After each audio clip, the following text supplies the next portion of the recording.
गायत्री महामंत्र एक बार मेरे साथ दोहराओ। ओम भूर्भुवः स्वः तत्सवितुर्वरेण्यं भर्गो देवस्य धीमहि धियो यो नः प्रचोदयात्।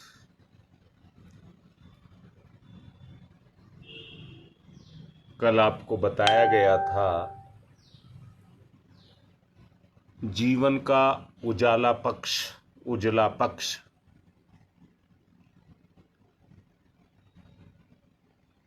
और ये भी बताया गया था कि जीवन परिस्थितियों के अधीन है। जीवन परिस्थितियों के अधीन है। बहुत से आदमी देखे होंगे, कभी भगवान के इस रूप से मांगते हैं, कभी उससे मांगते हैं, कभी उससे मांगते हैं। ऐसे व्यक्ति कभी भी आत्मनिर्भर नहीं बन पाते हैं। वो सदा मांगने में ही लगे रहते हैं।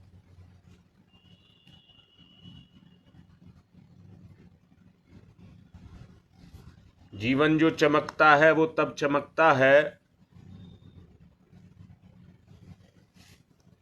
जीवन कर्म के अधीन है।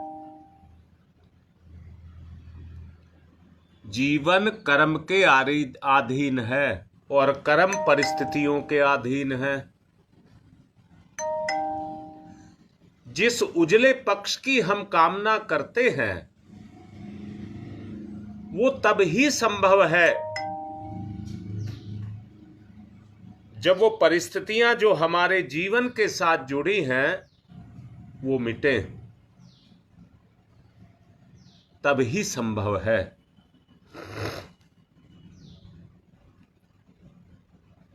अपने मामूली और निम्न स्तर के कार्यों के लिए भी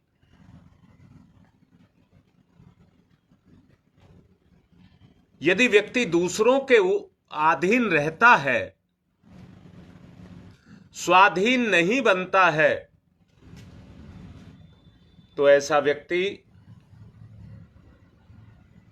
अपने जीवन की उन परिस्थितियों को मिटा नहीं सकेगा। अपने दिमाग को ऊंचे स्तर पर लेकर के जाएं। अपने दिमाग को बहुत ऊंचे स्तर पर लेकर के जाएं। अपने से अलग हट करके, दूर बैठ करके अपने बारे में सोचें।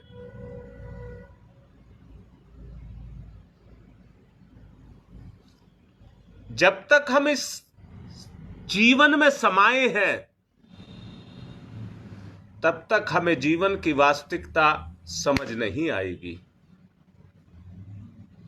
तब तक समझ नहीं आएगी। अपनी ही परिस्थितियां हमें घेर करके रखती हैं।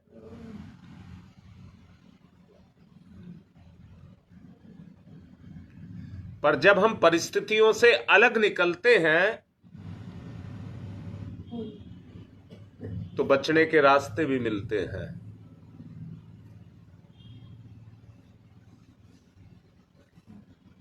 मक्खी चाशनी को खाती है,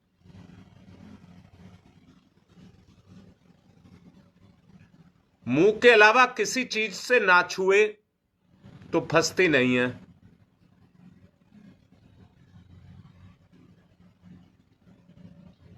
पर जब उसमें अपने पैर बढ़ा देती है, भूल जाती है अपने आप को, अपने सही स्वरूप को भूल जाती है, तो उस खाने में वो खो जाती है। और खोने के कारण वो उसी में जाकर के फंस जाती है। उजला पक्ष अगर हमें अपने जीवन का लेकर के आना है, शरीर और संसार की जिन परिस्थितियों ने मुझे घेर करके रखा हुआ है, मैं तो एक अविनाशी, अजर अमर,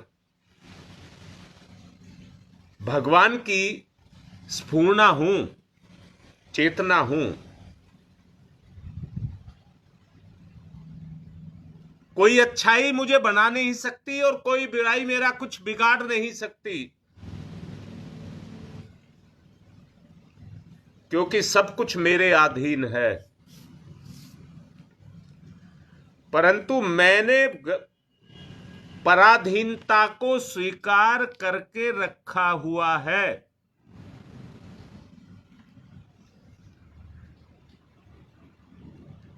तो मैं अब एक बात कहता हूं, अगर इस पराधीनता को छोड़ना है तो उसके लिए एक बात आप लोगों को समझा रहा हूं। व्यर्थ की गपशप, व्यर्थ की बातें, मिथ्या आलोचना, खराबियां, चुगली, अपनी मित्र मंडली के साथ करना अपने आप को नष्ट भ्रष्ट करता है। छोटी सी बात है जो हमको समझ नहीं आती है, परंतु उसका प्रभाव देखेंगे तो कितना बड़ा हमारे जीवन पर जाकर के पड़ता है। व्यक्ति के जीवन में निकम्मापन, लापरवाही, टाल मटोल का जन्म यहीं से होता है। छोटे बच्चे को देखेंगे, जब तक मां उसकी लिए हुए उसे सोती रहती है, बच्चा उसके साथ आराम से सोता रहता है। पर सवेरा होने पर जब मां अपने काम के लिए खड़ी होती है तो बच्चा उससे पहले खड़ा होकर के बगैर आलस्य किए हुए और तुरंत मां के साथ उठ करके बैठ जाता है।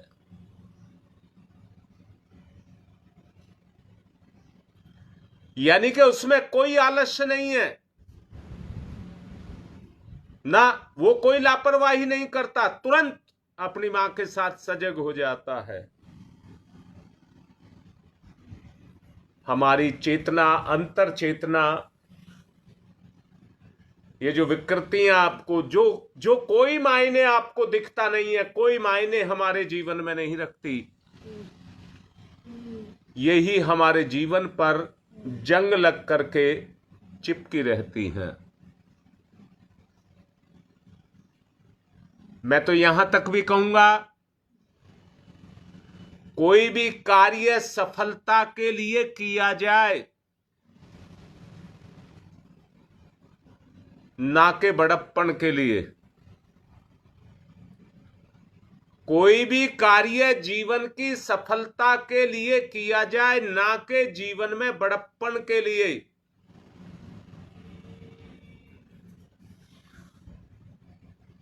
कार्य करके भी श्रेय ना लिया जाए, कार्य करके भी श्रेय ना लिया जाए। कोई झूठा देना भी चाहे तो स्पष्ट कर दें, ना लिया जाए।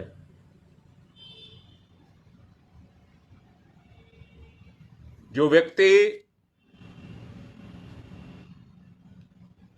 इसी तरह के रोजमर्रा की जो जिंदगी है, जब तक उसमें उजालापन नहीं लाएंगे, ज्ञान का उजालापन नहीं लाएंगे, तब तक वो संसार के इसी चक्र में पिसते रहेंगे।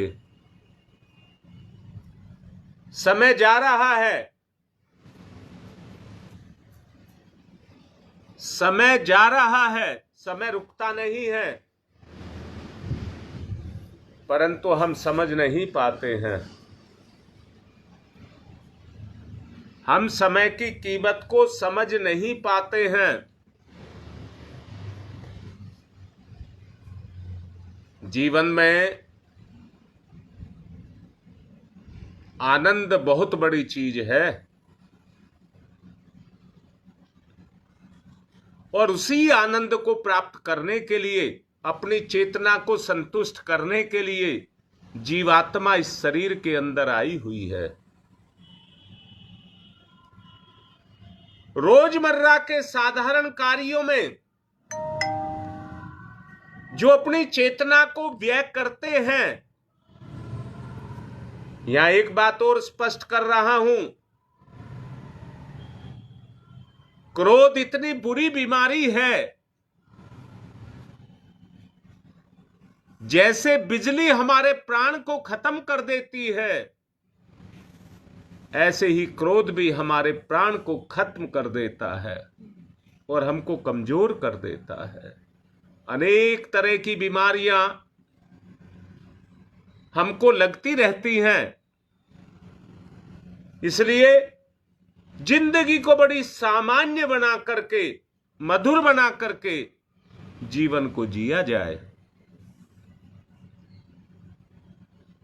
रोजमर्रा के साधारण कार्य भी बहुत ऊंची सोच के साथ किए जाएं। ऐसे में शक्ति का जो महत्वपूर्ण अंश है वो कर्म में जाकर के लगेगा। उसमें कोई दिखावा, कोई बड़प्पन, कोई झूठी प्रशंसा उसके अंदर नहीं है। आपको आपकी विशेषताएं स्पष्ट होने लग जाएंगी और आपकी चेतना में आपको महानता का दर्शन होने लग जाएगा। देवत्व का विकास होगा, देवत्व का विकास होगा और आप साधारण होते हुए भी ऊंचे स्तर पर उठते हुए चले जाएंगे।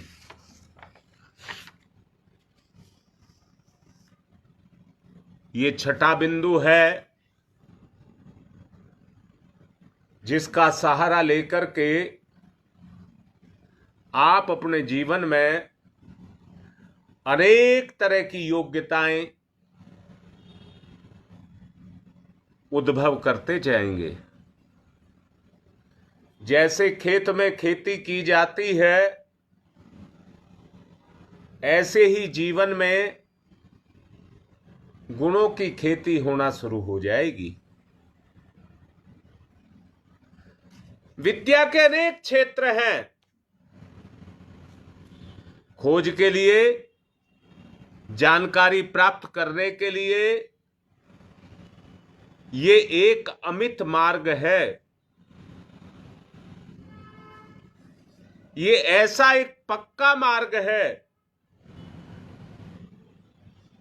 जिस पर चल करके आप अपने जीवन की उन खूबियों को जान सकते हैं। खूबी वो नहीं है जो बाहर से मिल रही है, खूबी वो है जो अंदर से मिल रही है। ऐसे बहुत से वैज्ञानिक यहां पर हो चुके हैं जो स्वाभाविक वृत्ति से जानकारियों में बहुत अग्रणी रहे हैं। उनके जीवन में क्यों, कैसे, कब, लेकिन, परंतु ये सब लगा रहता है। वो हर प्रश्न को हर क्षेत्र में इन्हीं सवालों के अंतर्गत क्यों, कब, कैसे, इनके अंतर्गत ही तोलता रहता है।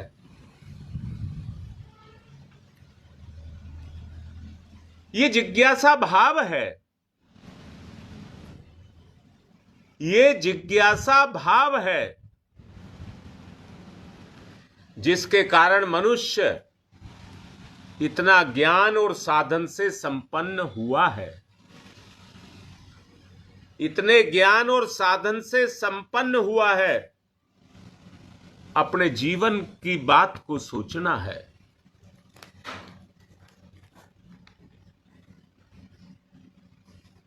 सचमुच ज्ञान ही जीवन है। सचमुच जो चैतन्य है, प्रकाशित है, वो ही जीवन है। याद रखना, जानकारियां तो आपके पास में इतनी बेशुमार हैं, जो भी चीज नई आपके सामने आती है अंदर से जिज्ञासा काम करती है, और तब तक चैन से नहीं बैठती जब तक उसके बारे में जान ना ले, तब तक चुप नहीं बैठती।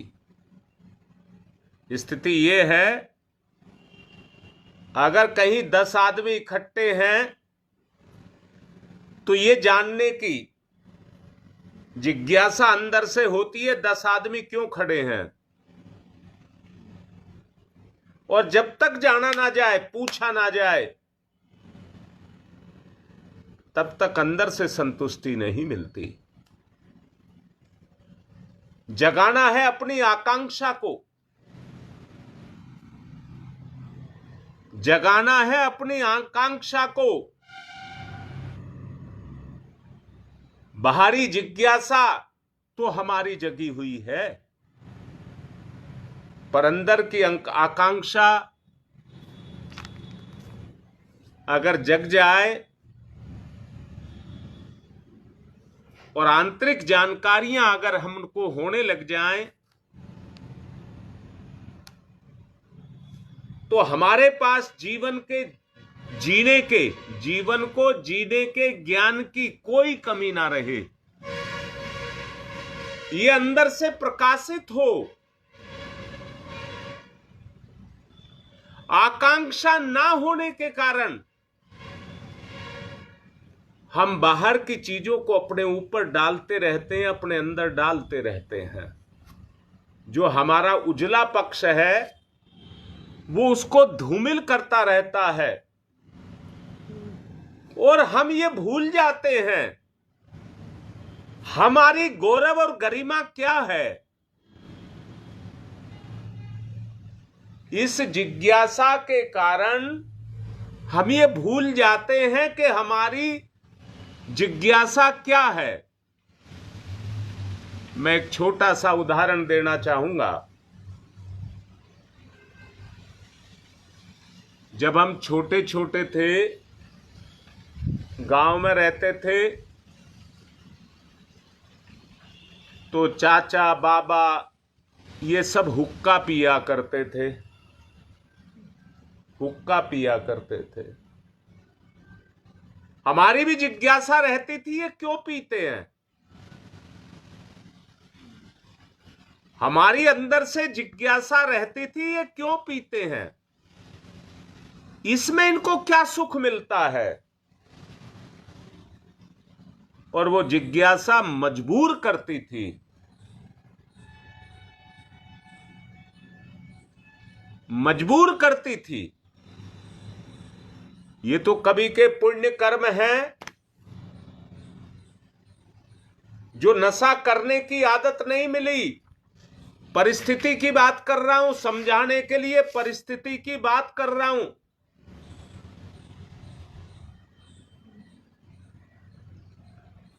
आकांक्षा के माध्यम से जीव उस सुख को लेना चाहता है जो उसके पीछे छुपा हुआ है। आकांक्षा के माध्यम से उस सुख को पाने की जिज्ञासा रखता है जो उसके पीछे छुपा हुआ है।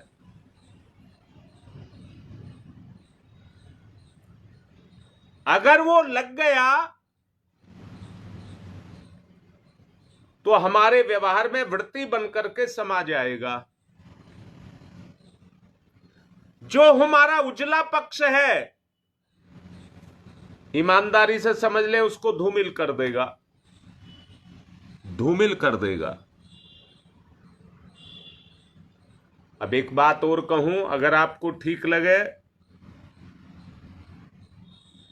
स्त्री चाहे कितनी ही कुरूप क्यों ना हो, पर उसने अगर पर्दा किया हुआ है तो देखने वाला ये देखता है कि इस पर्दे के पीछे क्या छुपा हुआ है।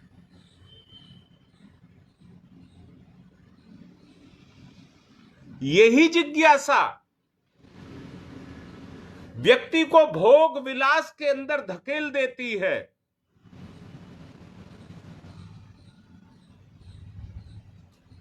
उस सुख को देखने के चक्कर में हम उस पाप के अंदर जाकर के फंस जाते हैं।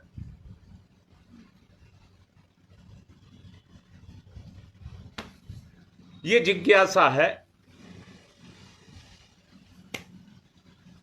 ये जिज्ञासा है।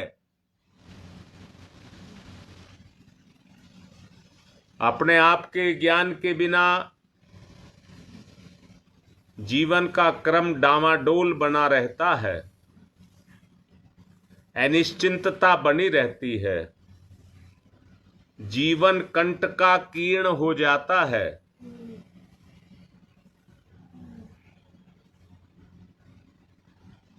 शाबाश बेटा,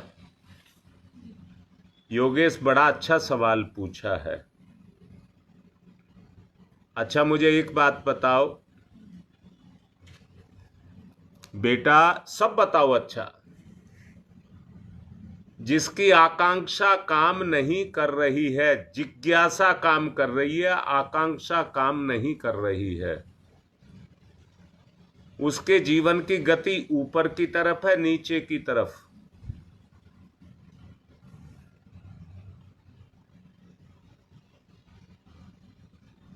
नहीं बेटा, गलत कुछ भी नहीं है। अगर आप जिज्ञासु नहीं होंगे तो लिखेंगे, पढ़ेंगे और कोई एग्जाम क्लियर करेंगे तो कैसे करेंगे?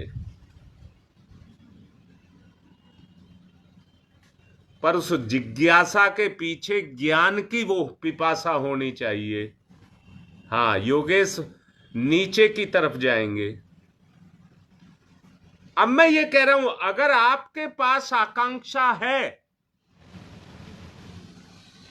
मैं क्या हूं, आप अपने आप को अपने से दूर बाहर, बेटा मैं फिर से कहता हूं, देखने के लिए दर्पण की जरूरत है या नहीं है? मैं मानता हूं आंख देखती है, पर अपने आप को कहां देखती है? अपने आप को देखना है तो शीशे की जरूरत है।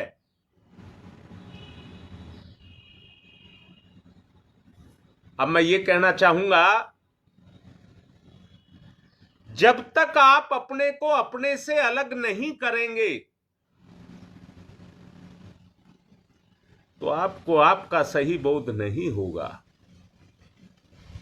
आपको यह नहीं पता लगेगा मैं क्या कर रहा हूं और मुझे क्या करना चाहिए। इसका ज्ञान आपको नहीं होगा। सच्चाई को देखिए। मैं नहीं कह रहा जिज्ञासा नहीं होनी चाहिए, नहीं तो संसार में उन्नति नहीं होगी, परंतु प्राथमिकता आकांक्षा की है।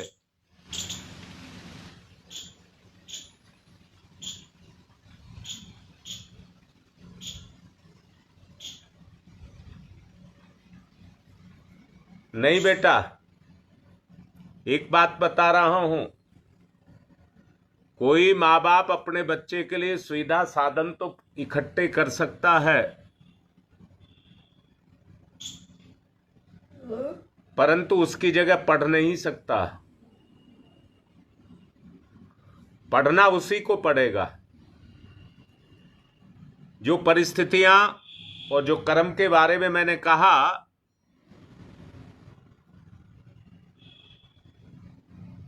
वो इसलिए ही कहा अपने कर्मों को खुद ही भोगना पड़ता है, दूसरा नहीं भोग सकता। वो पीड़ा महसूस कर सकता है, आपका दुख उसकी पीड़ा बन सकता है। निवारण जो करेगा, जिसको कष्ट होगा वो करेगा। इसलिए निवारण की बात की जाए, निवारण की बात की जाए तो होगा।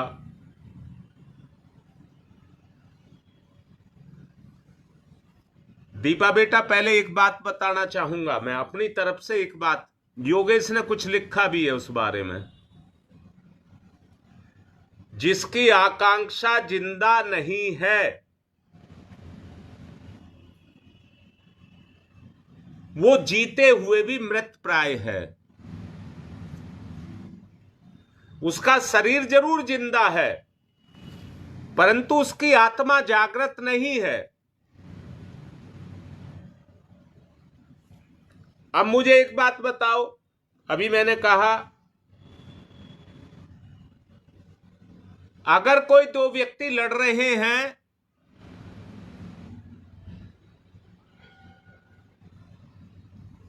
अगर आपकी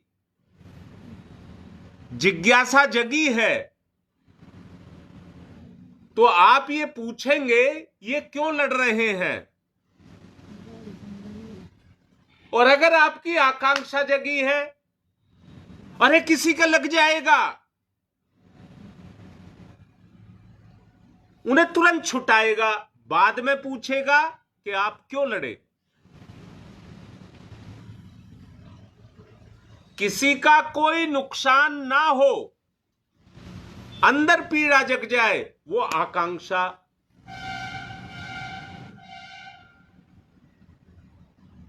और ये पूछे क्यों लड़ रहे हैं, ये जिज्ञासा।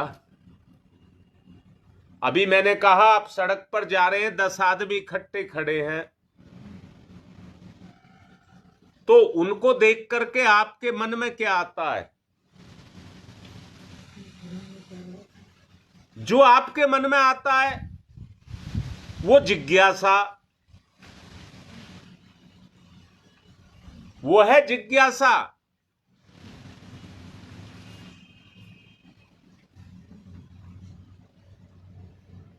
तो मैंने कहा वो एक, जब हम पढ़ते थे तो उसमें एक पाठ था, अथातो घुमक्कड़ जिज्ञासा, अथातो घुमक्कड़ जिज्ञासा। बहुत से आदमी ऐसे होते हैं उन्हें बहुत काम होते हैं, बहुत सारे काम होते हैं। और कितने सारे काम होते हैं? एक कोई सूचना मिली, पहले इसको बता के आप, फिर उसको बता के आप, वो रह गया, अब उसको बताना था, बस वो इसी में घूमता रहता है और इतने सारे काम सिर पर लादे रखता है।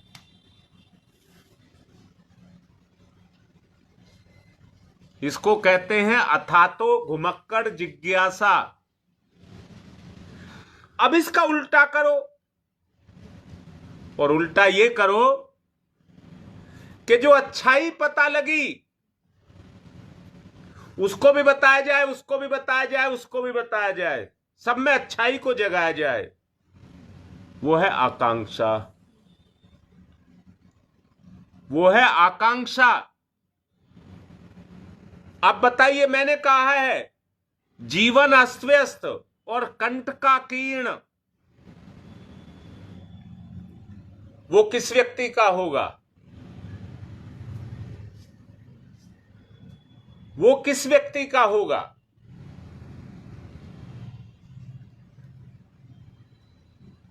जो जिज्ञासा रखेगा, मन के वशीभूत रहेगा, जो आकांक्षा रखेगा। याद रखना, मैंने ये नहीं कहा जिज्ञासा बुरी चीज है। जीवन का व्यवहारिक रूप, जीवन का व्यवहारिक रूप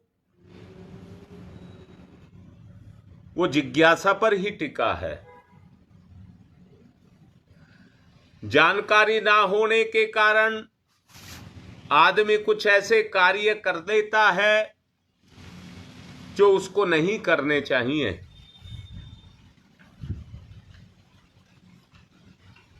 आकांक्षा होने के बाद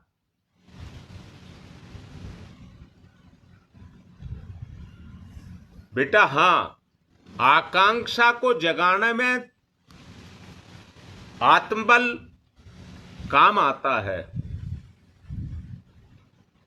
और जिज्ञासा को जगाने में मनोबल काम आता है।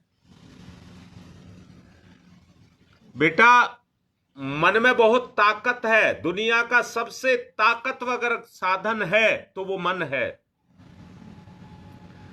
जितने भी सांसारिक कार्य हैं वो मन के सहारे होते हैं, या कहिए जीवन की गाड़ी के अगर दो पहिए हैं तो वो जिज्ञासा और आकांक्षा है। परंतु आकांक्षा के पीछे जिज्ञासा को काम करना चाहिए।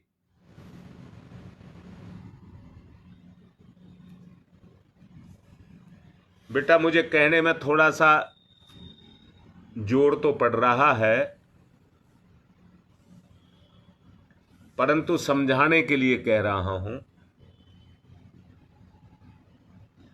जैसे पत्नी का, स्त्री का अपना कोई निर्णय नहीं होता,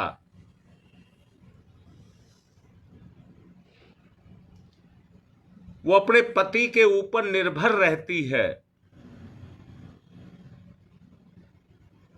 ऐसे ही आकांक्षा पर जिज्ञासा को निर्भर रहना चाहिए।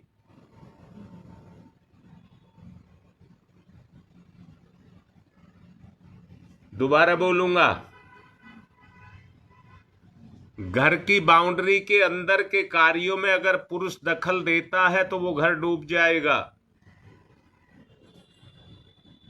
और घर के बाहर के कार्यों में अगर स्त्री दखल देती है तो वो घर डूब जाएगा।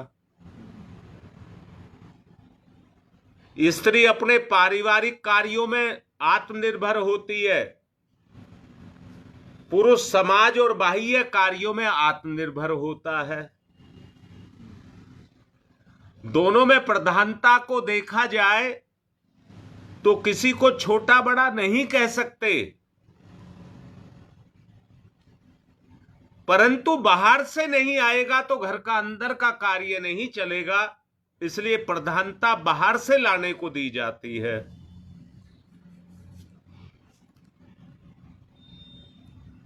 नर से नारायण अगर बनना है, देखो बेटा जो शब्द बोल रहा हूं, देखो, अगर आपको नर से नारायण बनना है तो कौन सी विधि को अपनाया जाए? जिज्ञासा से आकांक्षा की तरफ चलें? हां, ये कह सकता हूं, जिज्ञासा आकांक्षा की पूर्ति करने वाली हो। नहीं लाडली बेटी, मैंने अभी बोला है, जिज्ञासु को अपनी आत्मा की यानी कि अपने जीवन की पूर्ति करने की बात सोचनी चाहिए, इंद्रियों के सुख की बात नहीं।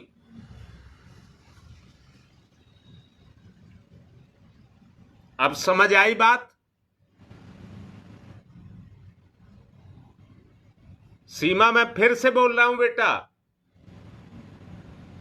आप अगर भगवान से कह रहे हैं भगवान मेरे भाग्य में अगर कोई पुण्य है तो मुझे ये चीज दे दीजिए, और ये सत्य है बेटा, थोक करके बोल रहा हूं, ये सत्य है, जो आप मांगेंगे वो आपको मिलेगा।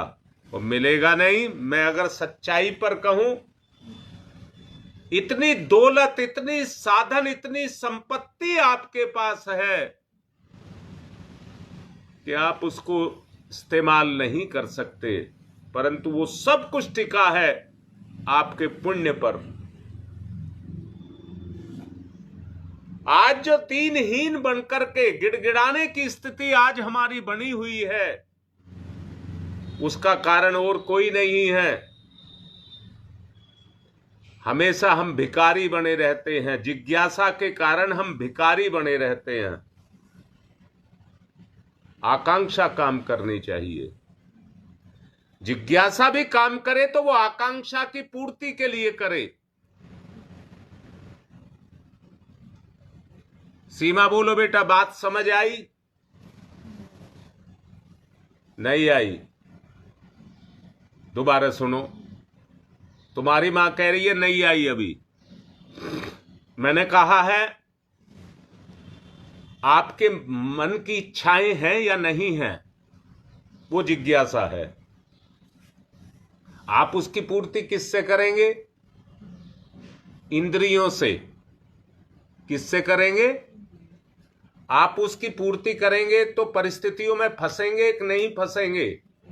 क्या वो आपसे ऐसे काम कराएगी जो आत्मा से संबंध रखते हो? वो काम कराएगी जो संसार से करेंगे। अब फिर से समझिए, उसमें क्या होगा? अगर आप संसार से ले रहे हैं तो संसार के कर्जदार हो रहे हैं कि नहीं हो रहे हैं? इसका मूल्य आपको चुकाना पड़ेगा कि नहीं चुकाना पड़ेगा? इनको कहते हैं परिस्थितियां, और परिस्थिति से बनती हैं घटनाएं। उन कर्मों को हमको भोगना पड़ता है, उन कर्मों को हमको भोगना पड़ता है।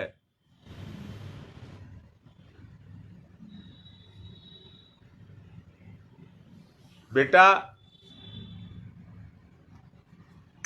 अवलंबन का मार्ग छोड़ दिया जाए। मैंने ये कहा है, इंद्रियों का सहारा आपकी आकांक्षा की तरफ लगे, इंद्रियां अपने पूर्ति ना करें, आप किसी पर निर्भर ना रहें। इंद्रियों पर आपका अधिकार है, वो आपकी है, मन आपका है, बुद्धि आपकी है। ये सब आपको कर्म करने के लिए मिला है, अधीन होने के लिए नहीं। अवलंबन तो लेना पड़ेगा।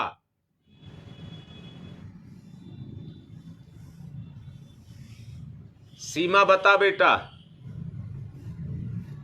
किसी चीज को तोड़ना, फोड़ना,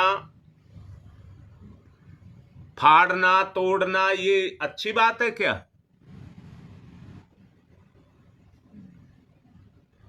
पर निर्माण के लिए सब्जी बनानी है तो काटनी पड़ेगी, रोटी खानी है तो जो आटा बनाना ही पड़ेगा। मेरा कहने का मतलब है, जहां अन्न के दानों को, जिसमें जीव है, पीसा जा रहा है, उनका बलिदान किसी को जीवन दे रहा है। लाडली बेटी, इसलिए कह रहा हूं तुम किसान हो। अगर किसान नहीं होगा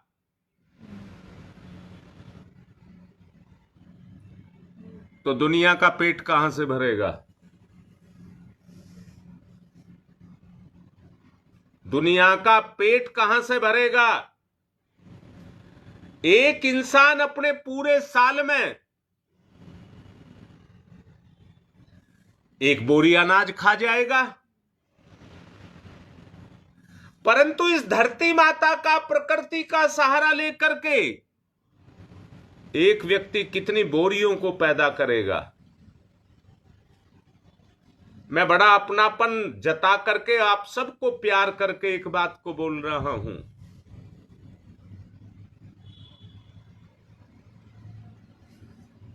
अगर बोने में संपत्ति को नष्ट ना किया जाए, दोबारा बोल रहा हूं, इसको रोक रहा हूं, दूसरे तरीके से बता रहा हूं। मां बाप अपने ब्रह्मचर्य को नष्ट करते हैं, तब एक संतान को जन्म देते हैं। उनके ब्रह्मचर्य का नष्ट होना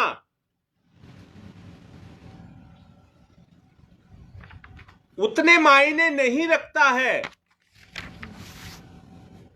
भगवान के सृजन के लिए, संसार को बसाने के लिए एक संतान को पैदा करना जितना मायने रखता है। जितने भी कार्य किए जाते हैं वो घाटे के होते हैं। पर कर्म फल व्यवस्था उसमें लाभ हानि का निर्धारण करती है। कर्म फल व्यवस्था उसमें लाभ हानि का निर्धारण करती है। इसलिए ना तो जिज्ञासा बुरी है, अगर जिज्ञासा ना होती तो त्याग कैसे करते। नर से नारायण बनने की, नर को मिटाना पड़ेगा तो नारायण बनेगा। तो मिटाना तो घाटा हो गया कि नहीं हो गया।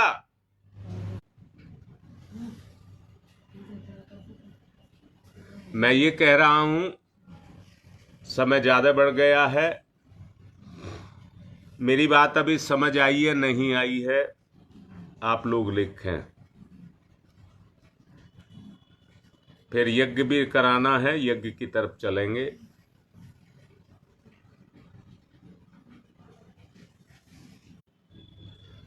नेट दिक्कत करने लगा। मैं ये कह रहा हूं आप लोगों को, ये मेरी बात अभी जो मैंने समझाई है समझ आई है कि नहीं आई है। नर से नारायण बनना है तो नर के मिटाने का घाटा आपको सहन करना पड़ेगा। नर मिटे नारायण बने, परंतु नर मिटे राक्षस ना बने। उठा नहीं यार। मैं ये कह रहा हूं, अगर ये बात आपको समझ आ रही है तो बात बन जाए। तो राक्षस मत बनना बेटा, नारायण बनना, नारायण बनना। नेट दिक्कत कर रहा है, इसलिए मुझे जल्दी जल्दी कराना पड़ेगा।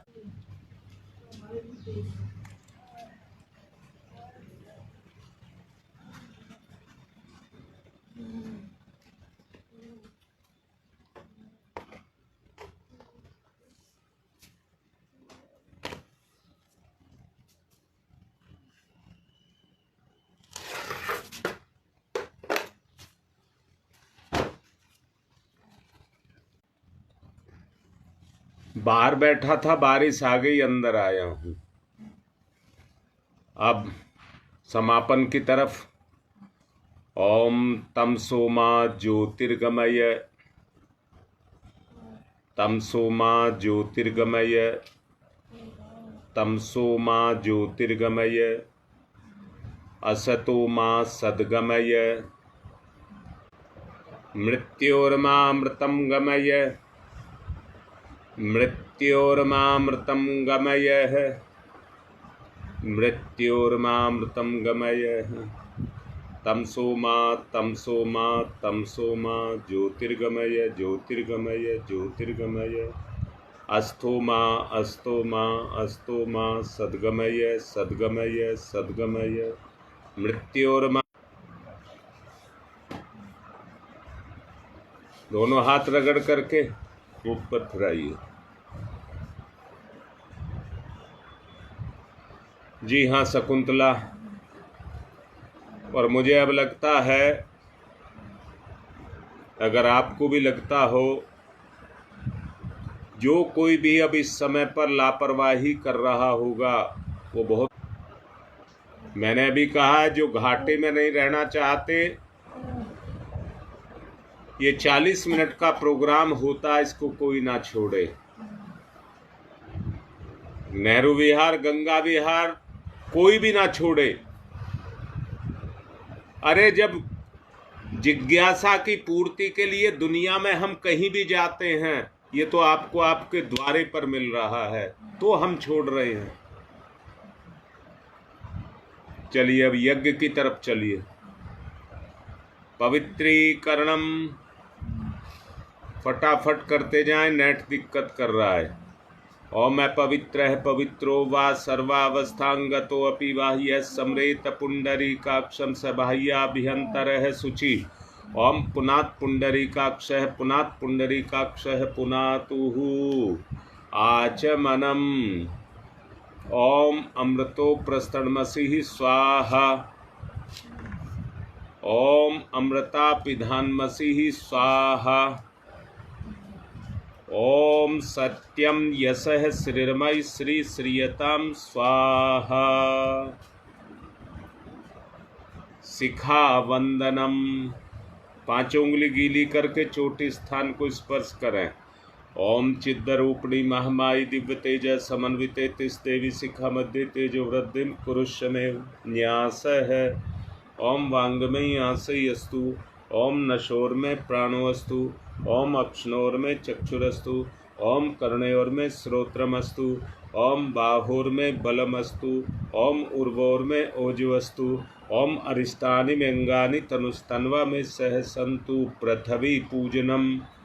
ओम पृथ्वी तया धृता लोका देवी त्वं विष्णुना धृता त्वं च धारय मां देवी पवित्रम कुरु चास्मनम चंदन धारणम। एक दूसरे को तिलक करें। ओम चंदनस्य महत्य पूर्णम पवित्रम पापनाशनम आपदाम हरते नित्यम लक्ष्मी तिष्ठति सर्वदाम।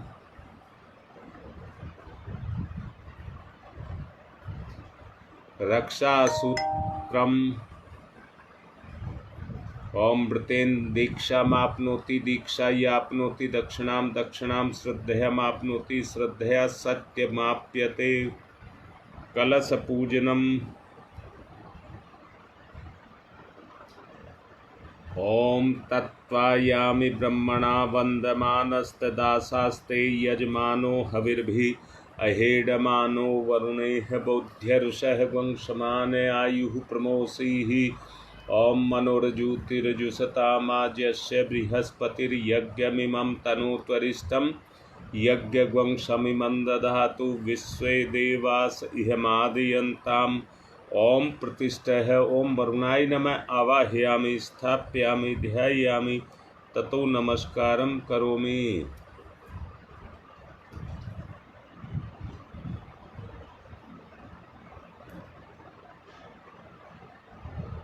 दीपक का पूजन। ओम अग्निर्ज्योति ज्योतिरग्नि स्वाहा। सूर्य ज्योति ज्योति सूर्य स्वाहा।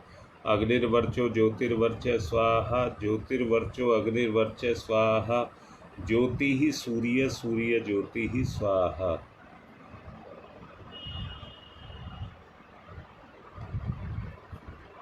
गुरु और गायत्री का आवाहन। गुरुर्ब्रह्मा गुरुर्विष्णु गुरुरेवो महेश्वर गुरुरेव साक्षात् परब्रह्म तस्मै श्री गुरुवे नमः।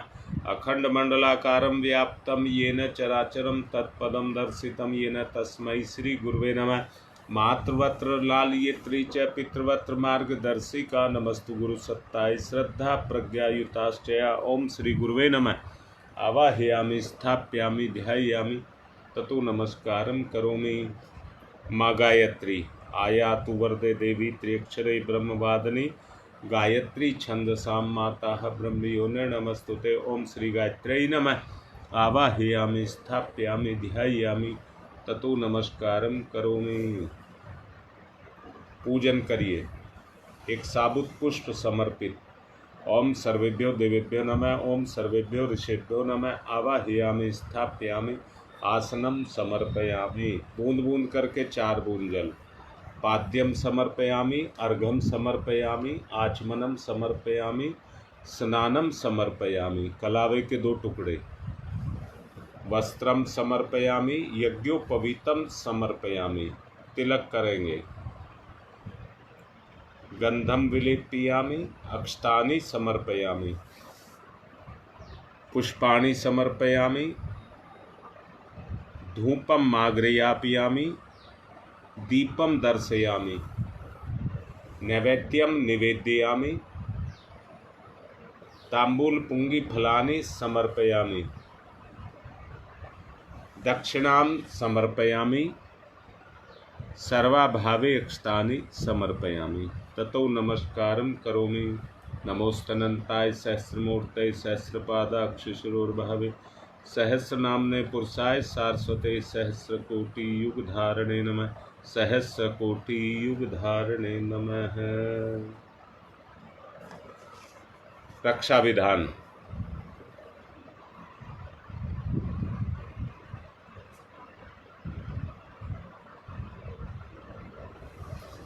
ओम ओम पूर्वे रक्षतु वाराह आग्नेयां गरुत्तजय दक्षिणे पद्मनाभमस्तु नैऋत्यां मधुसूदन ऊर्ध्वं रक्षतु धातावो हयोधो अनन्तस्य रक्षतु अनुक्तमपि यस्थानं रक्षत विशोममार्धे कप्सर्वन्तु ये भूता भूमि संस्थिता भूता विघ्नकर्तारस्ते गच्छन्तु शिवाज्ञया प्रामन्तु भूतानि पिशाचा सर्वतो दिशं सर्वेषां विरोधेन यज्ञकर्म समारभे अग्निस्थापनम्।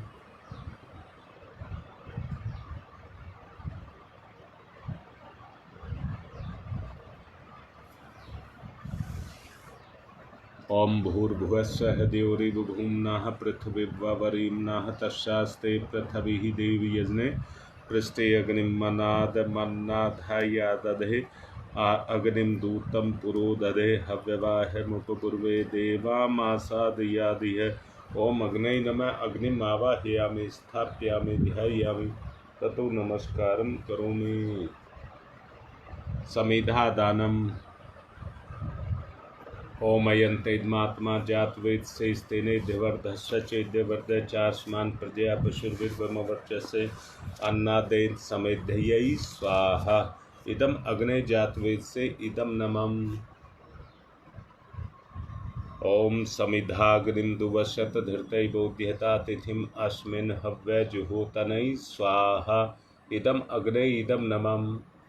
ओम सुसमिधाय शोचि से घृतम तीव्रम जुहूतन अग्नि जातवेद से स्वाहा। इदम अग्नि जातवेद से इदम नमम्। ओम तम त्वा समित भृंगिरो घृतेन वर्धयामसि बृहच्छोच्छाय विस्तयै स्वाहा। इदम आग्ने अंगिर से इदम नमम्। जल प्रसेचनम्। अदिते अन्मन्यस्व इति पूर्वे अनुमते अन्मन्यस्व इति पश्चिमे सरस्वताय अन्मन्यस्व इति उत्तरे दक्षिण से चारों तरफ। ओम देव सवितः परशुव यज्ञपतिं भगाय दिव्यो गंधर्व केतु केतम न पुनातु वाचस्पति ही वाचम न स्वदतु। ऋषि सप्ताहों का आवाहन पुष्प अक्षत ले लीजिए। सबसे पहले गौतम ऋषि। ओम गौतम सर्वभूतानां ऋषीणां च सदा प्रियम श्रोतानां कर्माणां चैव संप्रदाय प्रवर्तक। ओम गौतमाय नमः। आवाहयामि स्थापयामि ध्यायामि ततो नमस्कारं करोमि। भारद्वाज ऋषि का आवाहन। ओम भारद्वाज नमस्ते अस्तु सदाध्यन तत्पर आवाहयामि यज्ञे अस्मिन् पूज्यं प्रतिगृह्यताम्। ओम भारद्वाजाय नमः। आवाहयामि स्थापयामि ध्यायामि ततो नमस्कारं करोमि। विश्वामित्र ऋषि का आवाहन। ओम विश्वामित्र नमस्तुभ्यं जलदाग्नि संप्रभम अध्यक्षीकृत गायत्री तपोरूपेण संस्थित। ओम विश्वामित्राय नमः। आवाहयामि स्थापयामि ध्यायामि ततो नमस्कारं करोमि। कश्यप ऋषि का। ओम कश्यप सर्वलोकाढ्य सर्वभूतदयाकार असि त्वं प्रथयामि स पूज्यं प्रतिगृह्यताम्। ओम कश्यपाय नमः। आवाहयामि स्थापयामि ध्यायामि ततो नमस्कारं करोमि। जमदग्नि ऋषि का आवाहन। ओम जमदग्नि महातेजा तपसा जलति हतम आवाहयामि यज्ञे अस्मिन् पूज्यं प्रतिगृह्यताम्। ओम जमदग्नै नमः। आवाहयामि स्थापयामि ध्यायामि ततो नमस्कारं करोमि। वशिष्ठ ऋषि का। ओम नमस्तुभ्यं वसिष्ठाय कर्मकृते महामुने धर्मरूपाय महते लोकानां हितकारणे। ओम वसिष्ठाय नमः। आवाहयामि स्थापयामि ध्यायामि। अत्रि ऋषि का। ओम अत्रै नमस्तुभ्यं सर्वलोकहितैषिणे तपोरूपाय सत्याय ब्रह्मणे मित्तेजसे। ओम अत्रै नमः। आवाहयामि स्थापयामि ध्यायामि ततो नमस्कारं करोमि। माँ अरुंधति का आवाहन। ओम अरुंधत्यै नमस्तुभ्यं सर्वसौख्यप्रदायिनी एहि मंडल मध्ये त्वं नमः पूज्यां ग्रहण में। ओम अरुंधत्यै नमः। आवाहयामि स्थापयामि ध्यायामि ततो नमस्कारं करोमि। आज्याहूति होम घृत की 7 आहुतियां देना।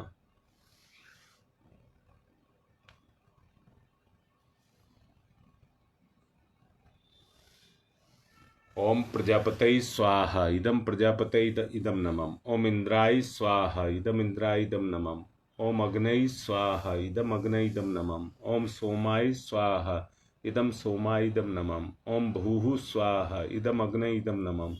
ओम भुवः स्वाहा इदम वायवे इदम नमः। ओम स्वः स्वाहा इदम सूर्याय इदम नमः। गायत्री मंत्राहुति। ओम भूर्भुवः स्वः तत्सवितुर्वरेण्यं भर्गो देवस्य धीमहि धियो यो नः प्रचोदयात् स्वाहा इदं गायत्री इदं नमः। ओम भूर्भुवः स्वः तत्सवितुर्वरेण्यं भर्गो देवस्य धीमहि धियो यो नः प्रचोदयात् स्वाहा इदं गायत्री इदं नमः।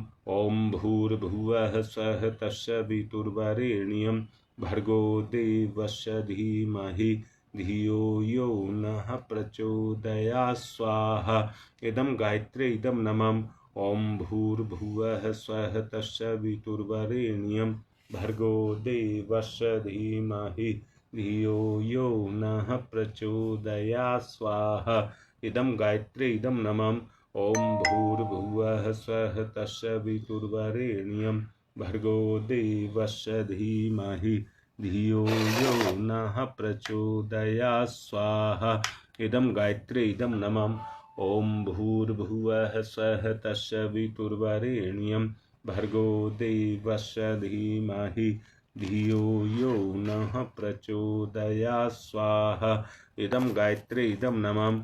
ओम भूर्भुवः स्वः तत्सवितुर्वरेण्यं भर्गो देवस्य धीमहि धियो यो नः प्रचोदयात् स्वाहा इदं गायत्री इदं नमः। ओम भूर्भुवः स्वः तत्सवितुर्वरेण्यं भर्गो देवस्य धीमहि धियो यो नः प्रचोदयात् स्वाहा इदं गायत्री इदं नमः। ओम भूर्भुवः स्वः तत्सवितुर्वरेण्यं भर्गो देवस्य धीमहि धियो यो नः प्रचोदयात् स्वाहा इदं गायत्री इदं नमः।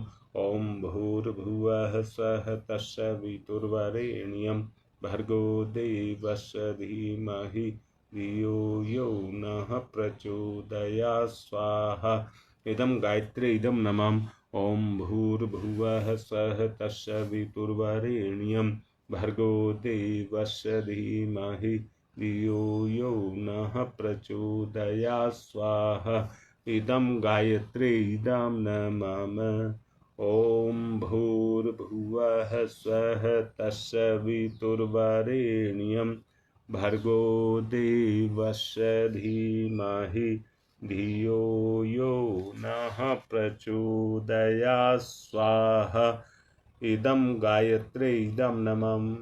आज राधा अष्टमी है।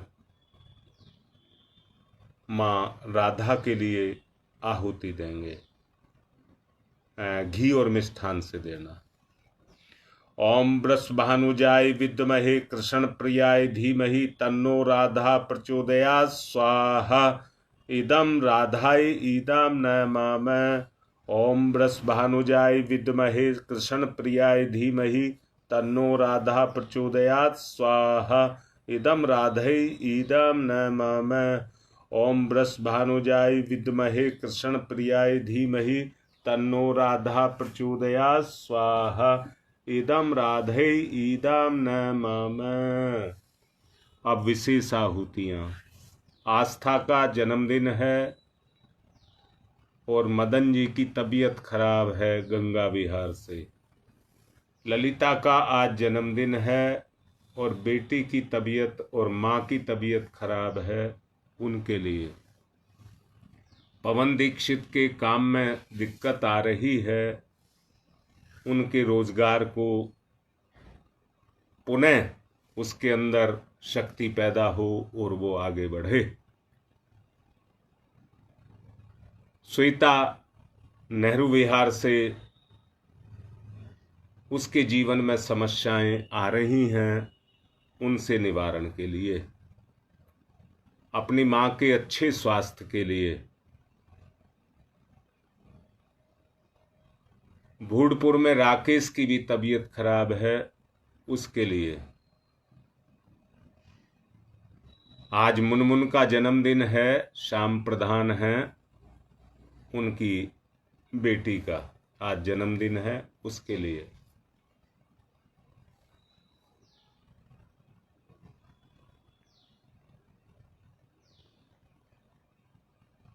अंकुर नेहरू विहार से, उसकी नौकरी में कुछ दिक्कत है, उसके भी उद्धार के लिए। नेहरू विहार से सविता के तबीयत ठीक नहीं है और उनकी सास की भी ठीक नहीं है,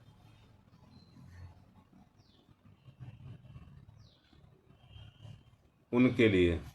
सुदेश नेहरू विहार से, उनके भतीजे की तबीयत खराब है जो आईसीयू में हैं आगरा में, उनके लिए।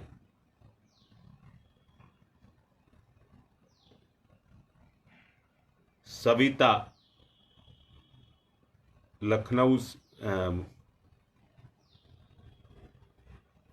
के पास है उनका गांव,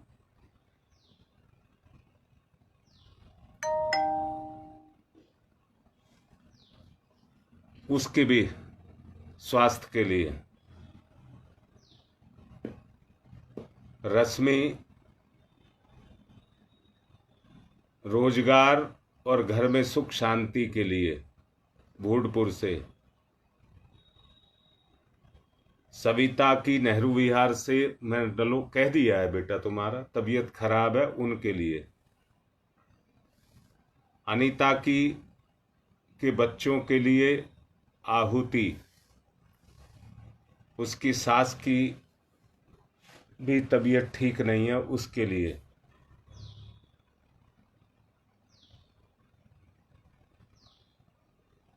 न्यू अशोकनगर से प्रीति के हस्बैंड वरुण की तबीयत ठीक नहीं है, उनके लिए।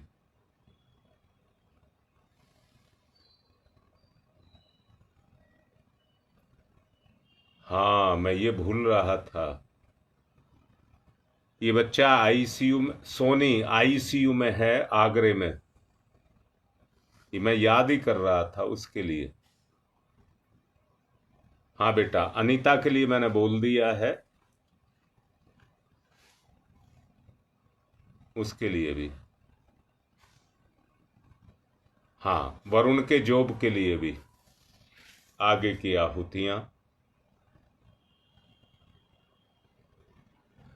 हाँ बेटा गोविंद, आपके परिवार की भी सुख शांति के लिए आहुतियां।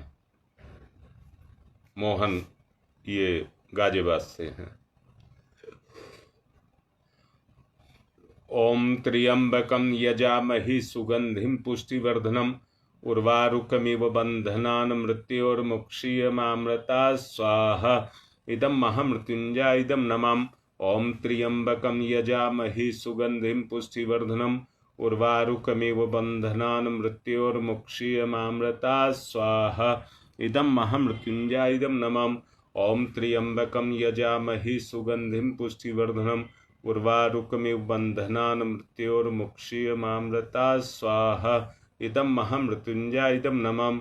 ओम पंचवक्राय विद्महे महादेवाय धीमहि तन्नो रुद्र प्रचोदयात् स्वाहा। इदं रुद्राय इदं नमः। ओम पंचवक्राय विद्महे महादेवाय धीमहि तन्नो रुद्र प्रचोदयात् स्वाहा। इदं रुद्राय इदं नमः। ओम पंचवक्राय विद्महे महादेवाय धीमहि तन्नो रुद्र प्रचोदयात् स्वाहा। इदं रुद्राय इदं नमः। ओम भास्कराय विद्महे दिवाकराय धीमहि तन्नो सूर्य प्रचोदयात् स्वाहा। इदं सूर्याय इदं नमः। ओम भास्कराय विद्महे दिवाकराय धीमहि तन्नो सूर्य प्रचोदयात् स्वाहा। इदं सूर्याय इदं नमः।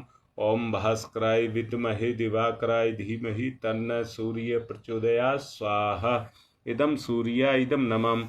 ओम प्रखर प्रज्ञाय विद्महे महाकालाय धीमहि तन्नो श्रीरामाय प्रचोदयात् स्वाहा। इदं महाकालाय इदं नमः। ओम सजल श्रद्धाय विद्महे महाशक्तये धीमहि तन्नो माता भगवती प्रचोदयात् स्वाहा। इदं महाशक्तये इदं नमः। विशेष आहुतियां फिर से। रोग नाश के लिए ओम उददाना दिव्यक्रमी हंतु विमोचन हंतु रसंभि ते अंतःक्रमी उगवी स्वाहा इदम आदित्य गणेश इदम रोगनाश के लिए ओम शीर्षम शक्तिम शीर्षम कर्णम शीलम विलोहितम सर्व शरीरम सम्मन्त रोगम बहिर्निर्मंत्यामहि स्वाहा इदम सूर्याय इदम नमः सुरक्षा कवच के लिए ओम अग्नि वैश्वानरः वैश्वैरमा देव्यै पाहि स्वाहा स्वाहा इदम वैश्वनराय ईदाम नमः। सृष्टिकृत होम घी मिष्ठान के साथ इस आहुति को देंगे। प्रायश्चित आहुति है।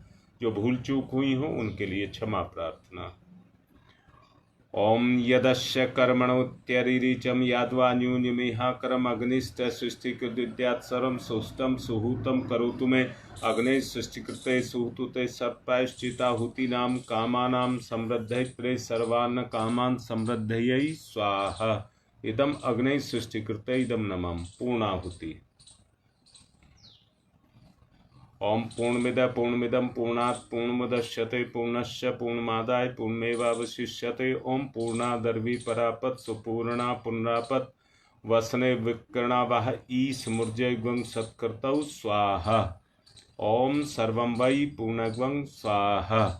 ओम सर्वं वै पूर्णग्वं स्वाहा। वसुधारा। ओम वसो पवित्रमसि शतधारम वसो पवित्रमसि सहस्रधारम देवस्ता सविता पुनातु वसो पवित्रेण सद्धारेण सुपुवा काम अदुक्षय स्वाहा। आरती करेंगे। ओम यम ब्रह्म वेदांत विदो वदन्ति परमं प्रधानं पुरुषं तथान्ये विश्वोदग्धे कारणमीश्वरं वा तस्मै नमो विघ्न विनाशनाय।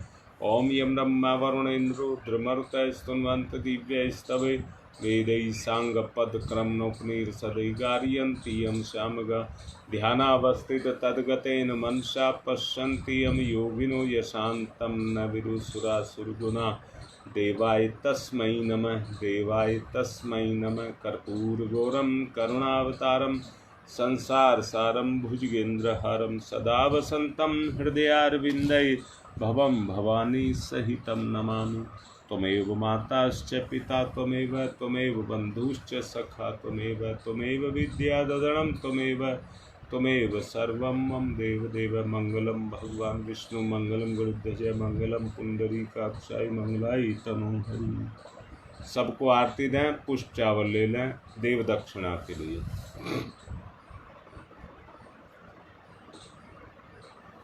ओम यज्ञेन यज्ञमय जंत देवा तानि धर्माणि प्रथमन्यासन्तेह नाकं महिमान् चचत्र यत्र पूर्वे साधया सन्ति देवा। मंत्र पुष्पांजलिं समर्पयामि देव दक्षिणां समर्पयामि।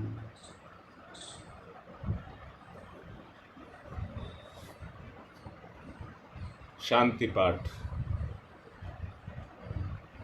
ओम ध्यौ शांतिरंतरिक्षं शांति पृथ्वी शांतिरापः शांतिरोषधयः शांति वनस्पतयः शांतिर्विश्वे देवा शांति ब्रह्म शांति सर्वगं शांति शांतिरेव शांति शामा शांतिरेधि। ओम शांति शांति शांति सर्वारिष्टा सुशांतिर्भवतु। सूर्य अर्घदानम। ओम सूर्यदेव सहस्रांशो तेजोरासे जगत्पते अनुकंप्य मां भक्त्य गणार्गम दिवाकरम सूर्याय नमः आदित्याय नमः भास्कराय नमः। विसर्जन कर देंगे। चावल लेकर के कुंड और स्थापना पर छोड़ देंगे। ओम यान्तु देवगणा सर्वे पूजा मादाय माम किम इष्ट काम समिध्यर्थम पुनरागमनाय च। आज की बात यही पूर्ण कर रहा हूँ और अपने समय पर दोनों जगह पहुँचूंगा।